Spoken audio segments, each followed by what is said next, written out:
My dear friends, first of all, I wish a very good day, good morning, good afternoon, good evening, good night as well.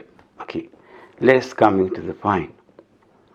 In magnetic effect of current and in magnetisms, there are some articles, they are very, very, very important. And you may have one of them in the exam, sure shot. And I'm giving the heading name. Number one, the cyclotron. Number two, the moving coil galvanometer. Number three, the forces between two parallel wires carrying current either in the same direction or in the opposite direction. And then the magnetic field are pointed to infinitely long conductor. Then magnetic field at a point due to the current loop, like that. Okay, I'm coming now to the very, very important article I'm going to discuss, that is moving coil galvanometer. So let's be with me in this video. One thing, please, for 11th and 12th students, if you have any difficulties in any article, please write me in the comments box, or you may have my phone number 9888 169 226. Write me there, I'm having this difficulty. Okay, in the subjective questions, articles, then I'll give the solution to you, no problem. Please like and subscribe my channel. Okay, I'm going to discuss the moving coil galvanometer. Okay, galvanometer. So, what is galvanometer? Galvanometer is an instrument. It is an instrument. And why it is for? It is for detection and measurement of small electric current. मतलब ये current पढ़ने के लिए use होता है, थोड़ा current पढ़ने के लिए यूज़ होता है. तो आप कहोगे कि थोड़ा करंट पढ़ने के लिए यूज़ होता है, थोड़ा क्यों कहा? Why we call it small currents, very small currents? देखो एक बैलेंस है वो पढ़ता है 1 ग्राम, एक बैलेंस है वो पढ़ता है 1 मिलीग्राम, एक बैलेंस है वो पढ़ सकते हैं 1 माइक्रोग्राम. तो आप you tell me which is more accurate, which is more sensitive. आपका आंसर होगा मिलीग्राम ग्राम का 1000 हिस्सा भी पढ़ लेगा, और माइक्रोग्राम मिलीग्राम का आगे 1000 हिस्सा भी पढ़ सकता है. मतलब माइक्रो ज़्यादा सेंसिटिव हुआ ना, 1000 टाइम्स इससे ज़्यादा सेंसिटिव हो गया. तो मिलीग्राम ग्राम का 1000 पार्ट, मतलब मिलीग्राम क्या होते हैं 10⁻³ ग्राम, माइक्रो क्या होते हैं 10⁻⁶ ग्राम. तो 1 ग्राम के नीचे यदि आप 6 जीरोस लगा देते हो, यदि उसको कोई पढ़ेगा, कोई इंस्ट्रूमेंट इसको, तो will see that instrument is very very very sensitive. Okay, so जितना लीस्ट काउंट थोड़ा होता है ना, जितना लीस्ट काउंट कम होता है, वो इंस्ट्रूमेंट उतना सेंसिटिव होता है. तो moving coil galvanometer is very sensitive. Why? Because small, this word is very important, small electric current. Now coming, what is the principle? तो प्रिंसिपल हम तब समझेंगे. Let I explain you. First of all, आप मुझे बता सकते हो कि हम थर्मामीटर से टेम्परेचर कैसे पढ़ते हैं? एक थर्मामीटर होता है जो पुराना, आजकल तो आउटडेटेड हो गया वैसे, पुराना थर्मामीटर था ना, आजकल भी काफ़ी लोगों के घर होगा। तो इसमें होता क्या है, इसमें ना मरकरी होता है ना। तो लाइक ये बता रहा है कि टेम्परेचर अब यहाँ पे मरकरी फिल हुआ है, टेम्परेचर है 25 डिग्री सेल्सियस। तो मैं यहाँ थोड़ी हीटिंग दे देता हूँ। तो हीटिंग से क्या होगा, मरकरी एक्सपैंड होगा, क्योंकि मरकरी की कैरेक्टरिस्टिक्स है। क्या है कैरेक्टरिस्टिक्स, कि मरकरी ना एक्सपैंड होता है हीटिंग से, मतलब हीटिंग का सीधा संबंध है मरकरी के एक्सपेंशन का। तो जब मैं हीट कर रहा हूँ, थोड़ा मैंने हीट किया तो ये मरकरी एक्सपैंड होकर यहाँ तक आ गया, ठीक है, यहाँ तक आ गया। यहाँ टेम्परेचर है 7 डिग्री सेल्सियस।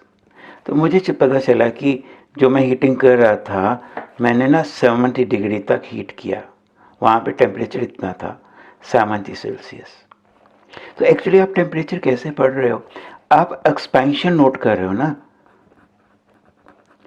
यहाँ मरकरी पे थोड़ा लिखा हुआ टेम्परेचर ना, मरकरी में टेम्परेचर तो सीधा नहीं ना लिखा हुआ, वो तो आपने कैलिब्रेट किया, आपने लिखा है कि यदि यहाँ एक्सपेंशन यहाँ तक आएगी तो ये टेम्परेचर है, यहाँ तक एक्सपेंशन आ जाएगी तो ये टेम्परेचर है। इसको कहते हैं कैलिब्रेशन। पर आपने यूज़ तो आप क्या कर रहे हो, आप एक्सपेंशन को यूज़ कर रहे हो मरकरी की, है ना, कि मरकरी जितना एक्सपैंड होगा उसी के हिसाब से टेम्परेचर हो जाएगा। ये प्रिंसिपल आप यूज़ कर रहे हो यहाँ पे।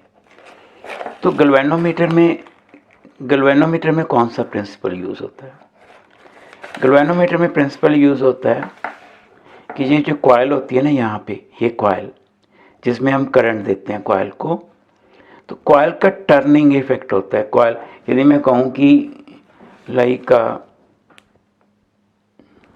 ये मेरे पास एक कॉइल है, ठीक है, ये कॉइल है, तो कॉइल इस पोजीशन में है, तो मैंने इसको करंट दिया, ये यहाँ से यहाँ टर्न हो गया, ठीक है। मैंने इसे थोड़ा करंट दिया, थोड़ा टर्न हो गई, मैंने इसे ज़्यादा करंट दिया, ज़्यादा टर्न हो गई। बस यही प्रिंसिपल है इसका, थोड़ा टर्न होगी तो थोड़ा करंट, ज़्यादा टर्न होगी तो ज़्यादा करंट। तो टर्न करने को क्या कहते हैं, टर्न करने को कहते हैं कि टॉर्क लग रहा है। कौन लगाते हैं टॉर्क, करंट, करंट का टॉर्क लगाना, ये इसका प्रिंसिपल है। तो प्रिंसिपल क्या हुआ इसका, इसका प्रिंसिपल है कि करंट कैरिंग कॉइल को जब मैग्नेटिक फील्ड में रखा जाता है ना, तो उस पर क्या लगता है, टॉर्क, टॉर्क उसे घुमाएगा, वहाँ से हम पढ़ लेंगे कि करंट कितना है ना। करंट कैरिंग टॉर्क को जब फील्ड में रखेंगे तो टॉर्क लगेगा, ये इसका प्रिंसिपल है। तो इसको थोड़ा समझने के लिए मैं 2-3 फॉर्मूले आपको बताना चाहता हूँ गैल्वेनोमीटर को समझने के लिए। देखो, पहला फॉर्मूला है कि यदि कोई चार्ज पार्टिकल v वेलोसिटी के साथ मैग्नेटिक फील्ड में मूव कर रहा है, ठीक है, ये चार्ज पार्टिकल और फील्ड दोनों आपके पेपर के प्लेन में, तो चार्ज पार्टिकल जो मूव कर रहा है ना विद वेलोसिटी, चार्ज पार्टिकल है, वेलोसिटी है, मैग्नेटिक फील्ड है, ओके, और कुछ एंगल थीटा है, तो उस पे लगेगी फोर्स चार्ज पार्टिकल पे, किस डायरेक्शन में, परपेंडिकुलर टू द प्लेन जिसमें v और b दोनों हैं।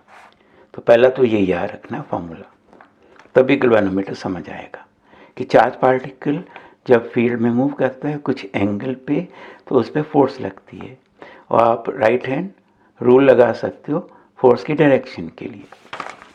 सेकंड, देखो ये एक करंट कैरिंग कंडक्टर है, ये करंट कैरिंग कंडक्टर है, ठीक है। अब इसमें करंट कैरिंग कंडक्टर में तो मिलियंस इलेक्ट्रॉन होंगे। तो मैं पीछे कह रहा था ना कि फोर्स लगती है, कौन लगाता है फोर्स, मैग्नेटिक फील्ड किस पे, चार्ज पे, है ना। चार्ज क्या होता है, क्यू।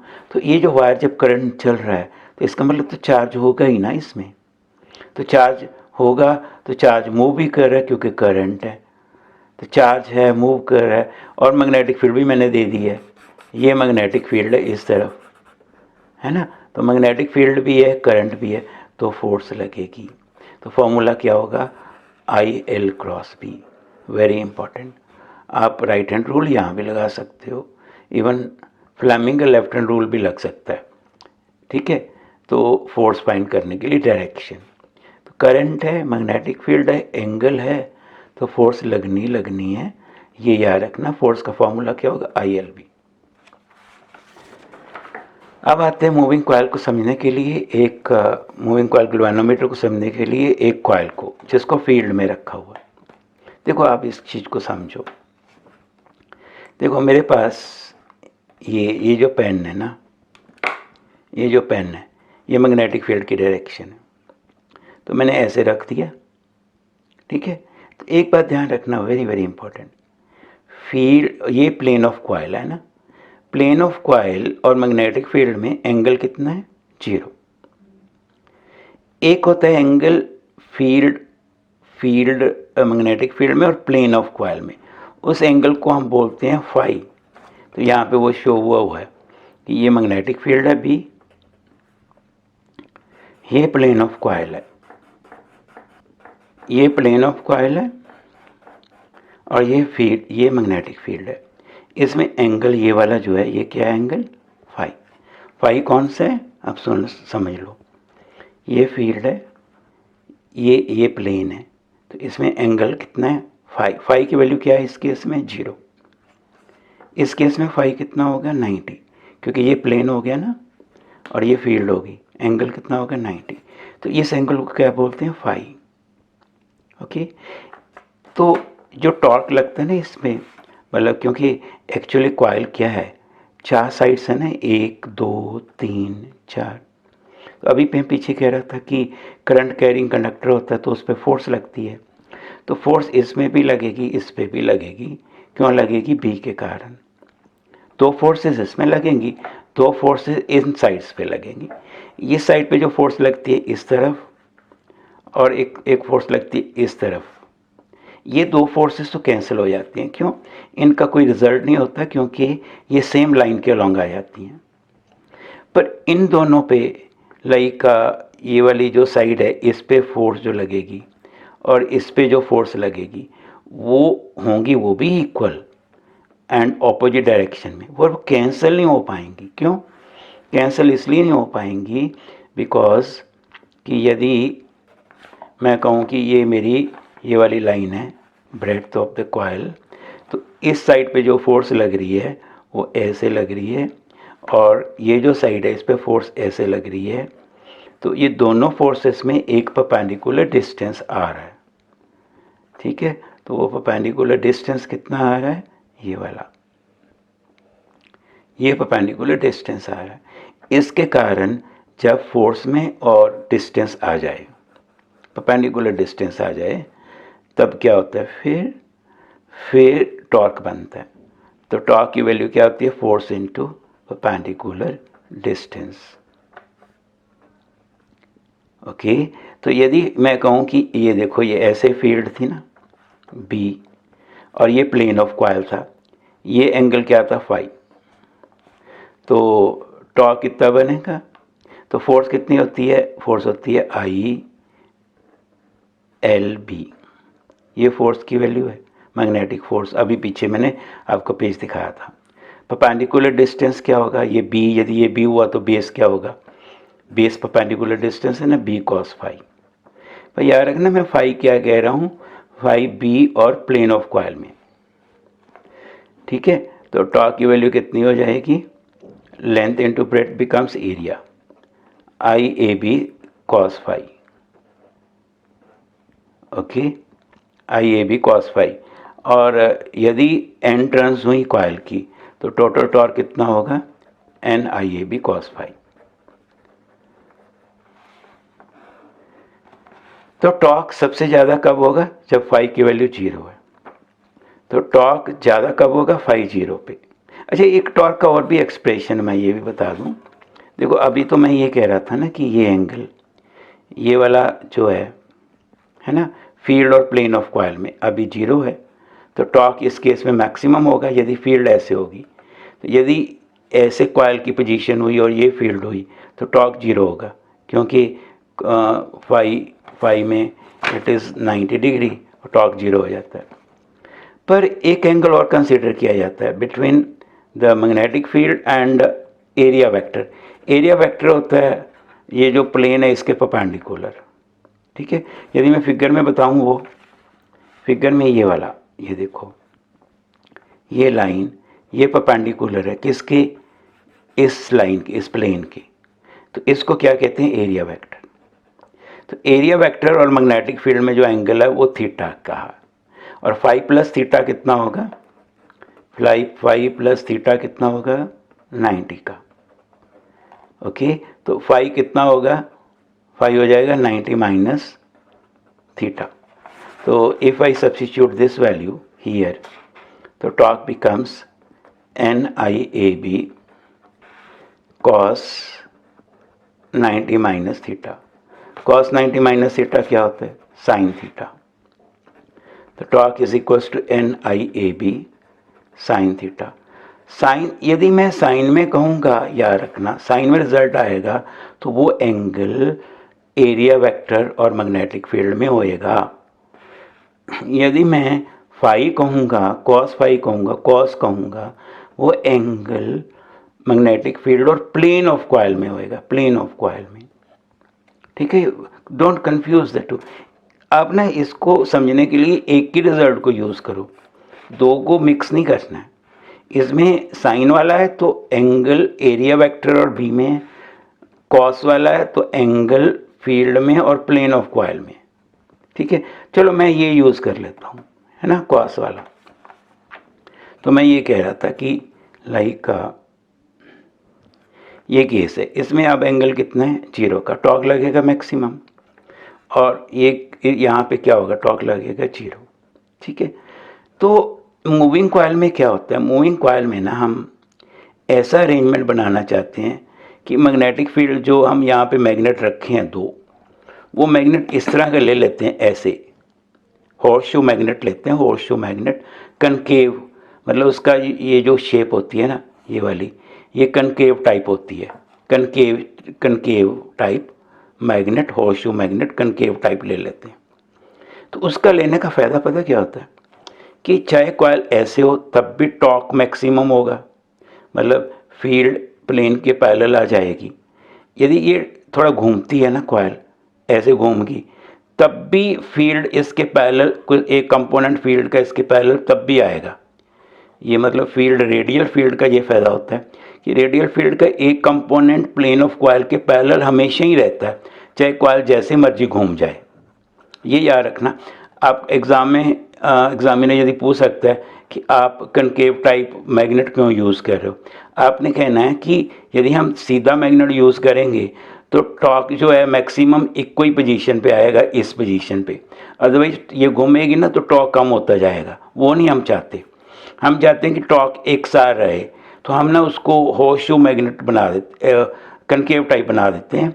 और कनकेव टाइप का फ़ायदा होता है, रेडियल फील्ड होती है, तो टॉर्क हमेशा ही मैक्सिमम रहेगा, जैसे मर्जी ये घूम जाए, कोई प्रॉब्लम नहीं है, ठीक है। बस नाउ कमिंग हियर, तो देखो ये मैग्नेट हो गए, कनकेव टाइप मैग्नेट्स हैं, ये कॉइल होगी, कॉइल के दो एंड आएंगे ना, एक एंड ये होगा, एक एंड ये होगा। इस एंड पे नीचे ना एक यहाँ पे स्प्रिंग लगा हुआ है, बड़ा हल्का सा स्प्रिंग होता है, और दूसरा एंड जो है उसको ऊपर बांध दिया गया। ये एक का ना थ्रेड है, बड़ी फाइन, ये थ्रेड किसकी होती है, फास्फोरस ब्रॉन्ज की। तो एक क्वेश्चन वो ये भी कहेंगे कि ये फास्फोरस ब्रॉन्ज आप क्यों यूज़ करते हो। एक तो पता है कि ये जो स्ट्रिप आपने यूज़ करनी है ये कंडक्टिंग होनी चाहिए, क्योंकि करंट को तो लंघना है ना, करंट भी पास होना है। तो फास्फोरस ब्रॉन्ज ही क्यों यूज़ होता है, कॉपर को नहीं यूज़ कर लेते क्यों, ये क्वेश्चन आप बताइएगा। और ये हल्का सा स्प्रिंग होता है। तो देखो मेरा ख्याल है कि कंस्ट्रक्शन आपको समझ आ गई, मैग्नेट हो गए। हाँ, आप कहोगे कि ये इसके अंदर क्या रखा है, इसके अंदर ना कच्चा लोहा होता है ना, सॉफ्ट आयरन, उसका एक सिलेंडर या स्फेरिकल बॉल वो रख देते हैं। क्यों, वो ना मैग्नेटिक फील्ड जो इसकी होती है मैग्नेट्स की, वो अपने तरफ ना खींचता है, पहले मैग्नेटिक फील्ड को अपनी तरफ खींचता है कि मैग्नेटिक फील्ड कॉइल में कंसंट्रेटेड रहे और रेडियल फील्ड बन जाए, ताकि टॉर्क इस पे हमेशा ही मैक्सिमम रहे, जैसे मर्जी ये घूमे। अच्छा, इस सारे को आप कहाँ रखोगे? इस सारे को ऐसा ना हो कि एयर होने से, एयर भी तो इसको डिस्टर्ब करेगी ना, इस कॉइल की रोटेशन को, क्योंकि कॉइल ने घूमना है, तो उसको एयर इंटरफियर ना करे। आपको ऐसा भी कुछ अरेंजमेंट करना पड़ेगा कि एयर इसको इंटरफियर ना करे। तो बाकी ये मैंने सब बता दिया आपको, है ना। अच्छा, ये देखो, इसमें ये लोहे का पीस रखा हुआ है, soft iron core, soft iron core इसके अंदर रखा हुआ है ये, और ये कनकेव टाइप मैग्नेट्स हैं, कनकेव, और इसमें जो फील्ड बनती है ये फील्ड रेडियल फील्ड है, जो टॉर्क को हमेशा मैक्सिमम करती है। अब देखो थ्योरी में, वैसे ये एक्सप्रेशन है ना टॉर्क का, एक्सप्रेशन इसमें कॉस या साइन का एक्सप्रेशन था, बट वो हटा दिया। क्यों? क्योंकि टॉर्क हमेशा मैक्सिमम ही रहेगा, है ना। NIAB किसी भी तरह घूम जाए, टॉर्क ने इससे कम होना ही नहीं है। ये देखो उन्होंने ऊपर एक्सप्रेशन दिया है, इन्होंने साइन यूज़ किया है, अल्फ़ा यूज़ किया है, तो अल्फ़ा यहाँ आप बताओगे अल्फ़ा एंगल क्या है? एरिया वेक्टर और मैग्नेटिक फील्ड वेक्टर में होगा, क्योंकि साइन है ना। कॉस होता तो हम प्लेन बोलना था, प्लेन और बी में, क्योंकि साइन है तो एरिया वेक्टर और बी में। और हमने फील्ड ऐसे बना दी कि अल्फ़ा कितना होए, अल्फ़ा 90 का। आप कहोगे अभी तो आप 0 कह रहे थे, वो प्लेन ऑफ कॉइल में था, जैसे ये between plane of coil and magnetic field, ये अल्फ़ा 0 है, बट थीटा इस केस में 90 है अभी, क्योंकि थीटा एंगल ये होगा with this and with this, तो अल्फ़ा 90 का होगा हमेशा, क्योंकि एरिया वेक्टर के साथ, तो टॉर्क इतना आ जाएगा। अब जैसे टॉर्क लगेगा कॉइल घूमेगी, कॉइल घूमने के साथ क्या होगा, ये जो ऐसे वायर थी इसमें ट्विस्टिंग आ जाएगी, वो अनट्विस्ट होना चाहेगी। Dear students, let I assume this is my coil suspended with the help of a very fine thread. This is not fine, okay, but assume. When I'll pass current to the coil, this coil will experience a torque. Then that torque will tries to rotate the coil, like from this position to this position. But what happens? This wire get twisted. Like यदि मैं यहाँ से छोड़ देता हूँ ना, ये उसी पोजीशन में आना चाहेगी। दोबारा सुनिए, अभी करंट को रहने दो। यदि मैं इसको डिस्टर्ब करता हूँ ना, थोड़ा ऐसे डिस्टर्ब करता हूँ, तो इसको छोड़ दूँ, ये फिर उसी पोजीशन में आना चाहेगी जिस पोजीशन में ये पहले थी। ये इसकी पहली पोजीशन है, तो मैं इसको डिस्टर्ब कर रहा हूँ यहाँ से डिस्टर्ब किया, रोटेट किया इसे और छोड़ देता हूँ, तो फिर ये पहली हालत में ही आना चाहेगी। क्यों? क्योंकि ये वायर जो है ना, ये ट्विस्ट हो जाती है। लाइक मैंने ऐसे किया, ये वायर ना ट्विस्ट हो गई, है ना, ट्विस्ट होगी तो मैं छोड़ देता हूँ, तो ये अनट्विस्ट होना चाहेगी। तो याद रखना, वायर में ट्विस्टिंग के कारण एक टॉर्क बनता है जो उसको अनट्विस्ट करना चाहता है। अब जो मैं करंट दूंगा इसको, करंट इसको रोटेट कराना चाहेगा, है ना, पर जो ट्विस्टिंग बन गई है इसमें, वो उसे अनट्विस्ट करना चाहेगी। तो करंट उसे ऐसे रोटेट करना चाह रहा है ना, तो जो ट्विस्टिंग बनी है वो उसे अनट्विस्ट करना चाह रही है। दोनों क्या ऑपोजिट में है ना, ऑपोजिट में उनका काम है। करंट का काम है इसको ऐसे रोटेट करवाना, जो ट्विस्टिंग हो गई है उसका वो उसकी टेंडेंसी है इसको अनट्विस्ट करना। तो दोनों टॉर्क एक दूसरे के ऑपोजिट में हैं। करंट का टॉर्क इसे रोटेट करवाना चाहता है और जो ट्विस्टिंग बन जाती है उससे ये अनट्विस्ट होना चाहता है। तो जब दोनों टॉर्क बैलेंस हो जाते हैं ना, क्योंकि करंट का टॉर्क ऐसे रोटेट कराएगा तो यहाँ तक तो करंट का जोर लगा हुआ है, मतलब यहाँ से यहाँ तक जोर लग गया और लगा हुआ है, उसने ऐसे ट्विस्ट करवाया। पर यहाँ पे जो ट्विस्टिंग टॉर्क है जो अनट्विस्ट होना चाह रहा है उसकी भी ताकत उतनी बन गई है, बस दोनों यहाँ पे बैलेंस हो गए। जब दोनों जहाँ पे बैलेंस हो जाते हैं वहाँ पे कॉइल रुक जाती है। शुरू में करंट का टॉर्क ज़्यादा होता है, ट्विस्टिंग का कम होता है। और मतलब शुरू में सिर्फ टॉर्क किसका होगा, करंट का, तो वो उसे रोटेट कराएगा, है ना, तो वो रोटेट करा रहा है। पर जो ट्विस्टिंग वाला टॉर्क है ना, जो अनट्विस्ट होना चाहता है, वो बढ़ना शुरू हो जाता है, इंक्रीज होना शुरू हो जाता है। जैसे यदि मैं कहूँ न्यूमेरिकली कि करंट के टॉर्क की वैल्यू है 100, है ना, तो करंट का टॉर्क तो 100 है, तो वो कांस्टेंट है। बट जो ट्विस्टिंग वाला टॉर्क है ना, जो उसको अनट्विस्ट करना चाह रहा है, वो पहले 10 है, 20 हुआ, 30 हुआ, 50 हुआ, 60 हुआ, 70 हुआ, 80 हुआ, वो भी 100 हो गया। जब वो भी 100 हो गया तब तक तो कॉइल रोटेट करेगी, क्योंकि पहले वो 100 नहीं था, ट्विस्टिंग वाला थोड़ा था, कमज़ोर था, तो करंट अपना काम कर रहा था। तो करंट ने अपना काम किया 100, बट ट्विस्टिंग टॉर्क भी तब 100 पे पहुंच गया। जब वो दोनों एक जितने हो गए उसके बाद करंट का टॉर्क उसे और आगे रोटेट नहीं करा पाएगा, तो कॉइल वहां पे रुक जाएगी। ठीक है, जब रुकती है तो क्या होता है, करंट का टॉर्क बैलेंस हो जाता है, जो वायर में टॉर्क बना होता है जो उसे अनट्विस्ट करना चाहता है, दोनों बैलेंस हो गए तो रुक गया काम। बस हमको यही करना है। Okay, thank you. अच्छा, हम ये कह रहे हैं कि जब ये ट्विस्ट होगी ना तो स्मॉल के है, स्मॉल के है, के क्या है, रिस्टोरिंग टॉर्क, जो अनट्विस्ट करना चाहेगा। जब 1 यूनिट एंगल वायर ट्विस्ट होगी तो 1 यूनिट एंगल ट्विस्ट होगी वायर, तो रिस्टोरिंग टॉर्क जो अनट्विस्ट करना चाहेगा उसकी वैल्यू कितनी होगी, स्मॉल की।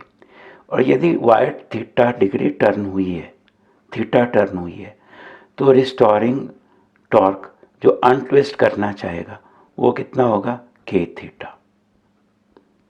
ठीक है, अब के थीटा बैलेंस हो गया, इतना हो गया कि वो उसने डिफ्लेक्टिंग टॉर्क, करंट का टॉर्क क्या है, डिफ्लेक्टिंग, वायर का टॉर्क क्या है, जो अनट्विस्ट होना चाहता है, रिस्टोरिंग।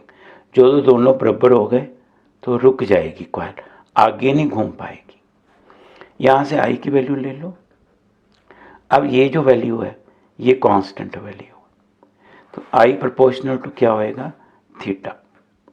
तो जो कांस्टेंट वैल्यू है small k, N B A, small k क्या था, restoring torque per unit angle of twist, N number of turns, B magnetic field, A area. इस सारे कांस्टेंट को क्या बोलते हैं, कैपिटल जी। इसको कहते हैं गैल्वेनोमीटर कांस्टेंट। तो इट इज़ प्रोपोर्शनल थी। अब आते हैं हम करंट सेंसिटिविटी। देखो ये आपका गैल्वेनोमीटर सेंसिटिव बनेगा जब उसकी ये वैल्यू ना ट्विस्ट होना पर यूनिट करंट, ये वैल्यू ज़्यादा होनी चाहिए। मतलब ये सेंसिटिव होगा गैल्वेनोमीटर, उतना ज़्यादा सेंसिटिव होगा यदि ये ज़्यादा डिफ्लेक्शन देगा थोड़े से करंट देने में। करंट थोड़ा सा दो, थीटा ज़्यादा आ जाए तो ये सेंसिटिविटी बढ़ जाएगी। ठीक है, थीटा अपॉन आई यहाँ से निकाल लो, थीटा अपॉन आई यहाँ से ले लो, कितना आएगा, एन बी ए अपॉन की। तो यदि सेंसिटिविटी बढ़ानी है तो आप ना एन इंक्रीज़ कर दो, बी इंक्रीज़ कर दो, ए इंक्रीज़ कर दो और के की वैल्यू को कम कर दो। आप के की वैल्यू को कम कैसे करोगे, प्लीज़ हमें बताइएगा। कमेंट्स बॉक्स में। करंट सेंसिटिविटी इंक्रीज करने के लिए के कम करोगे ना, तो के को कैसे कम कर सकते हो ये बताइएगा प्लीज़। तो एक जैसे करंट सेंसिटिविटी है, एक होती है वोल्टेज सेंसिटिविटी। वेरी सिंपल है। अभी करंट सेंसिटिविटी थी ना, वोल्टेज सेंसिटिविटी क्या होगी? वैसे ही कितना टर्न करेगी कॉइल पर यूनिट वोल्टेज के साथ, बस। वहाँ करंट लिया था, यहाँ वोल्टेज ले लो। वोल्टेज क्या होती है? Current into resistance. Theta upon I तो ऑलरेडी है, साथ में रेजिस्टेंस आ जाएगा। तो current sensitivity divided by resistance, voltage sensitivity. तो वोल्टेज सेंसिटिविटी इंक्रीज करनी है तो आर की वैल्यू कम होनी चाहिए। आर कम कैसे होगा कृपया हमें बताइएगा, ठीक है? तो 2 क्वेश्चन दे रहा हूँ। आर कैसे कम होगा, यहाँ पे के कैसे कम होगा, बस। Okay, thank you very much. तो दोस्तों पहले पर जाना आपने मेरी मैं जो वीडियो बनाई है ना ये वाली, इसके डिस्क्रिप्शन में चले जाना। डिस्क्रिप्शन में आपको वहाँ पे एक वेब लिंक मिलेगा, ये वाला। इस लिंक को आपने ना सिलेक्ट कर लेना है। कैसे? ये देखो, ये लिंक मैं सिलेक्ट कर रहा हूँ अभी। ये कर लिया ना सिलेक्ट। अब सिलेक्ट करने के बाद क्या मैं करूँगा? Control C. कंट्रोल सी करने से क्या होएगा? ये लिंक कॉपी हो जाएगा। फिर आपको जाना ब्राउज़र में। ब्राउज़र में जाके ना आपने क्या करना है? कंट्रोल वी कर देना है। जब आप कंट्रोल वी करोगे तो वो वाला लिंक यहाँ पे अपने आप पेस्ट हो जाएगा। पेस्ट हो गया तो आपको अब क्या करना है? एंटर। और जैसे ही एंटर करोगे तो इसको एंटर कर दो तो वेबसाइट ओपन हो जाएगी। और ये जो वेबसाइट ओपन हुई है electronicAssignments.com, इसी के बारे में मैं आपको बताने जा रहा हूँ। तो मेरे साथ बने रहिएगा इस साइट के बारे में।